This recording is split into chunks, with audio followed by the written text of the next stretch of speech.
Hello दोस्तों, आप सबों का स्वागत है मेरे यूट्यूब चैनल रामा क्लासेस में। अभी हम खोटा विषय से जानने वाले हैं खोटा व्याकरण को, और खोटा व्याकरण में हम अभी पढ़ने वाले हैं वर्ण को। वर्ण व्याकरण का वो हिस्सा है जिससे हर हाल में परीक्षा में किसी न किसी प्रकार के प्रश्न आ ही जाते हैं। तो अगर आप जेटेट या फिर आने वाले झारखंड में प्रतियोगी परीक्षाओं की तैयारी कर रहे हैं और आप अतिरिक्त विषय के रूप में एक खोटा को भी रखना चाह रहे हैं तो आपके लिए यह बहुत ही उपयोगी है। बहुत ही अच्छे तरीके से हम लोग जानेंगे इसको, तो वीडियो के अंत तक बने रहें। और वीडियो के अंत में हम जानेंगे इस प्रकार के, अगर आप इसकी तैयारी करते हैं तो किस प्रकार के क्वेश्चन आते हैं और उसका सलूशन कैसे हम कर पाएंगे। तो सबसे पहला चीज़, खोटा भाषा कैसे लिखे और बोले जाते हैं। तो याद रखना है, खोटा भाषा जो है मौखिक और लिखित दोनों रूप में है लोगों के बीच में, मौखिक रूप में भी और लिखित रूप में भी। अगर लिखित रूप में हम देखें तो लिपि जो प्रयोग किया जाता है वो है देवनागरी लिपि। हालांकि खरोष्टी लिपि का आविष्कार डॉक्टर नागेश्वर महतो ने किया था, परंतु आज भी खोटा देवनागरी लिपि में ही लिखा जाता है। और इसका सबसे बड़ा कारण है नागेश्वर महतो ने जो भी लिपि का आविष्कार किया उसमें कुछ प्रॉब्लम था, कुछ समस्याएं थी। तो खोटा भाषा को लिखने और बोलने के लिए सबसे पहले इसके ध्वनियों को जानना पड़ता है। क्या जानना पड़ता है? ध्वनियों को खोटा में साड़ा बोलते हैं। क्या बोलते हैं? साड़ा। हिंदी में ध्वनि और इंग्लिश में साउंड होता है। तो साउंड के अनुसार ही किसी भी भाषा को अब उसके वर्ण को लिखा जाता है, पढ़ा जाता है। तो खोटा में भी एक शिष्ट भाषा के रूप में स्थापित करने के लिए एक मानक की आवश्यकता होती है जिससे इसकी ध्वनि मानक स्थान मिल सके। खोटा भाषा में मानकीकरण का जो पहला प्रयास किया गया था 1984-85 में किया गया और इसे 2010 में किया गया, लेकिन संपूर्ण सफलता नहीं मिली है। अलग अलग विद्वानों में अलग अलग मतभेद है। अपनी डफली अपनी राग को मानते हुए खोटा के रचनाकार अभी क्षेत्रीयता के आधार पर मानकर लिखते रहते हैं। फिर भी अधिकांश विद्वानों में खोटा में 41 ध्वनि मानते हैं, जिसमें 8 स्वर्ण और 33 व्यंजन है। एक इम्पोर्टेंट क्वेश्चन आपका यहाँ से बन रहा है, खोटा में कुल वर्ण 41, स्वर 8, व्यंजन 33। तो इसको याद रखना है, व्यंजन 33, स्वर 8, कुल 41। तो आइए देखते हैं कौन कौन स्वर हैं और कौन कौन व्यंजन है। तो सबसे पहले स्वर वर्ण जो है वो दो प्रकार से कर दिए हैं, हर्ष और दीर्घ। तो हर्ष में य, ई, उ, दीर्घ में आ, ई, उ, ए, ओ। अब ध्यान देने वाली बात है, ये का प्रयोग नहीं होता है, हालांकि ये के नीचे हलंत लगाकर प्रयोग किया जाता है। लेकिन और भी ध्यान देने वाली बात क्या है, ये या का प्रयोग, औ का प्रयोग, श्री, लिरी, री, ये सब का प्रयोग नहीं मिलता है। हालांकि कहीं कहीं अपवाद मिल सकता है, वो बात अलग है।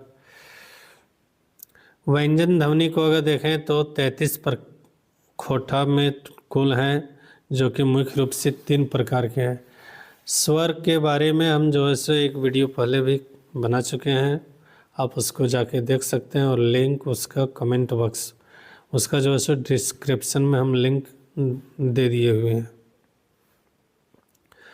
तो यहाँ पर आप देखिए व्यंजन 3 रूप से, पहला स्पर्श व्यंजन। स्पर्श व्यंजन उसको कहेंगे जिनका उच्चारण कंठ, तालु, मूर्धा और दांत, ओष्ठ के स्पर्श से होता है। और इस प्रकार के जो व्यंजन हैं कुल 23 हैं। कितना है? 23। अब इसके बाद है वर्णों का उच्चारण स्थान। तो कंठ से होता है क, ख, ग, घ, तालव्य छ, छ, ज, झ, ञ, मूर्धा ठ, ठ, ड, ढ, दंत त, थ, द, ध, न, ओष्ठ प, फ, ब, भ, म, और उसके बाद वो व्यंजन ड और ढ का भी प्रयोग होता है। यहाँ पर एक चीज़ ध्यान देने वाली बात है, हम लोग हिंदी में उमा जिसको यहाँ अंगा बोलते हैं उसका प्रयोग और न का प्रयोग खोठा में नहीं होता है। उसके बाद अंतस व्यंजन जो हैं ये स्वर और व्यंजन के बीच स्थित वर्ण होते हैं जो जीभ, दांत और होठों के प्रयोग से होते हैं। ये अच्छा है, ये अंतस्या र ल व र ल, आधा र और ह और फिर ल। तो इस प्रकार खोठा में र ह ल विशिष्ट ध्वनि पाया जाता है, जैसे र तो खोरहा, खोरहा, बैरहा, और फिर करहले, करलहे, खलहे, इस प्रकार का प्रयोग होता है। ऊष्म व्यंजन को अगर देखें तो ऊष्म व्यंजन जिसका उच्चारण रगड़ या घर्षण से उत्पन्न गर्म वायु से होता है उसको ऊष्म व्यंजन कहते हैं। और ये चार हैं, स, ह, न, म। ध्यान देना, न और म विशिष्ट ध्वनि के रूप में पाया जाता है, जैसे नान, आपन ही, हम ही। हिंदी में प्रयुक्त अंतस्या व ड ढ य वर्ण को खोठा में प्रायः प्रयोग नहीं होता है। हालांकि कुछ लेखक इनमें से कुछ वर्णों का उपयोग करते हुए देखे गए हैं। हिंदी के संयुक्त व्यंजन छ, त्र, ज्ञ, स्र का प्रयोग खोठा में नहीं किया जाता है। हालांकि इन्वर्टेड कोमा का प्रयोग होता है। कोमा, इन्वर्टेड कोमा जो है उसका प्रयोग होता है। कुछ संयुक्त अक्षरों का प्रयोग खोठा में देखा जाता है लेकिन अधिकतर नहीं होता है। अल्प प्राण और महाप्राण अगर देखें तो अल्प प्राण महाप्राण व्यंजन को दो भागों में बांटा गया है, श्वास वायु की मात्रा के आधार पर। किसके आधार पर? श्वास वायु की मात्रा के आधार पर। अल्प प्राण हम कहेंगे, किसको कहेंगे? पहले, तीसरे और पांचवें अक्षर को अल्प प्राण कहते हैं। याद रखना, अल्प प्राण पहले अक्षर, तीसरे अक्षर, पांचवें अक्षर। पहला अक्षर किसी भी वर्ग का अगर हम च लिखें तो ये पहला अक्षर है, ट लिखें तो पहला अक्षर है, ड लिखें तो ये तीसरा अक्षर है। तो इस तरह से पहला, तीसरा और पांचवा अक्षर किसी भी वर्ण का अल्प प्राण है। जैसे क वर्ग में देखें तो क और ग, च वर्ग में च, छ, इयां, च, ज, इयां, ट वर्ग में ट और ड, न का प्रयोग नहीं होता है। त वर्ग में त, द, न, प वर्ग में प, प, म, अंतस्या में अंतस्या, र, ल, व। ये सब है अल्प प्राण। अल्प प्राण कुल जो है 17 हैं। अल्प प्राण कितने? 17। उसके बाद महाप्राण। महाप्राण अगर देखें तो क, जो भी दूसरे और चौथे वर्ण है उसको महाप्राण कहा जाता है। जैसे पहला में क वर्ग में ख और घ, च वर्ग में छ और ज, ट वर्ग में ठ और ड, ढ, त वर्ग में थ और ध,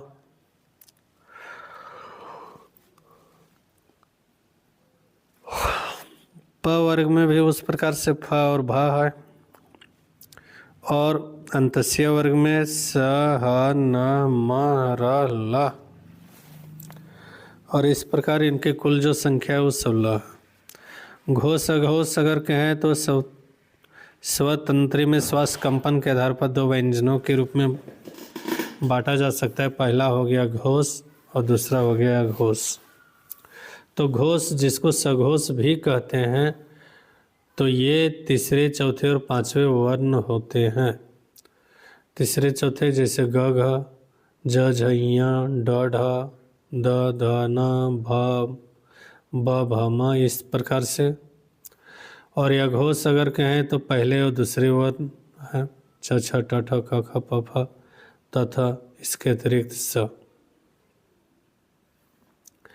विशिष्ट नियम इसका 1984 में रांची के संत जेवियर में, 2010 में कुशवाहा धर्मशाला रामगढ़ में खोठा भाषा के मानकीकरण पर हुए सम्मेलन में झारखंड के कई विद्वान शामिल हुए, जिसमें ध्वनि, शब्द, अर्थ, पद, वाक्य पर विशद चर्चा हुई, लेकिन मानक हेतु अंतिम निर्णय नहीं पहुंच पाया। उन विषयों से संबंधित नियम और प्रयोग यहाँ देखे जा सकते हैं। तो आइए हम लोग नीचे जो है सो देखते हैं। तो सबसे पहला चीज़ ड का प्रयोग नहीं होता है। इया जो हम लोग कहते हैं चछक में जो पांचवें अक्षर है, तो खोठा में उसका प्रयोग नहीं होता, उसके जगह पर अंतस्य य जो है अंतस्य, उसमें ऊपर में बिंदु लगा के बना दिया जाता है, जैसे नाय, खोठा में अर्थ नाय। तो इस प्रकार से नहीं से किया जाता है। न जो मूर्धन्य न है उनका प्रयोग नहीं होता है, उनके जगह पर हम लोग सीधे दंत न का प्रयोग करते हैं। जैसे वान इसमें होता है तो इसमें बान होता है, वीणा इसमें बीना, कर्ण करण, मरण मरण, कारण कारण। यह का प्रयोग प्रायः प्रथम अक्षर या फिर शब्दारंभ में नहीं होता है। इसका प्रयोग हमेशा ज या ये के रूप में होता है। जैसे जदि, यदि को जदि, यमुना को जमुना, यम को जम, यज्ञ को यज्ञ, यही का मतलब यही।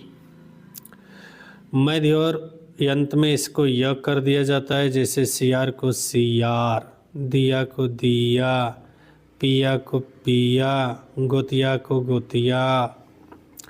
यह का प्रयोग कभी हुआ है आरंभ में या एक की भांति होता है, जैसे यार, याद, फरियाद। तो याद रखना यह का प्रयोग सीधे रूप में नहीं होता है, उसी प्रकार वह का प्रयोग भी नहीं होता है। वह के जगह ब का प्रयोग होता है। जैसे वन होता है हिंदी में तो खोठा में वन, वसंत बसनत, पकवान पकवान। वह को ओ के रूप में भी प्रयोग करते हैं, जैसे वकील को वकील, वही के ओही, वजन के ओजन, वह के ओजो, वजह के ओजह।